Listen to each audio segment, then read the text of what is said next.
Episode 4 in my series of cocktails that I would serve at Formula 1 races, and this week we are in Canada. So that of course means that these cocktails are going to be using Canadian whiskey and maple syrup. We're starting off with a cocktail that is named after the city that the race is held in. This is the Montreal. So into the mixing jug is 50ml of whiskey, 25ml dry vermouth, a tiny little bit of maple syrup, 1 dash of Angostura bitters. Give it a good stir around, dilute it down, and then pour it over ice into the glass and garnish with an orange peel twist. Just express it over the glass and pop it on like that. Super simple and really easy to make. And even if you're like me and you don't actually particularly like whiskey that much, I think you'll like it.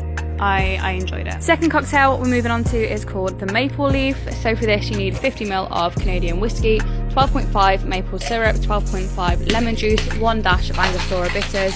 Shake it up with some ice, get it nice and cold, and then you're going to just single strain that over ice into your glass and then garnish with a sprig of rosemary and a lemon twist. I ended up actually putting a lemon twist inside as well as one onto the glass to just add a little bit more lemon in there.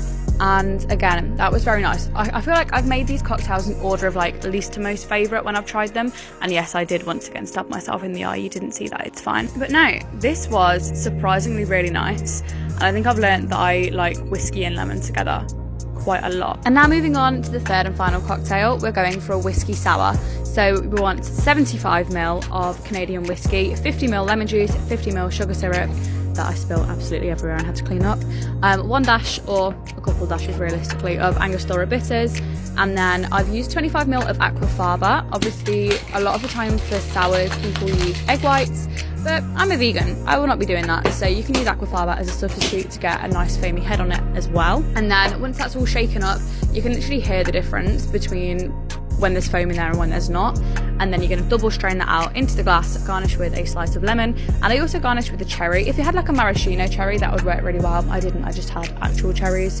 but I enjoyed that.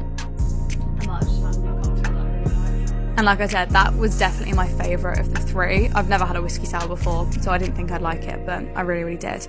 So those are the 3 cocktails that I would serve at the Canadian Grand Prix, using Canadian whiskey and maple syrup in there as well. Obviously, never drink and drive, and I'll see you in a couple of weeks for Austria.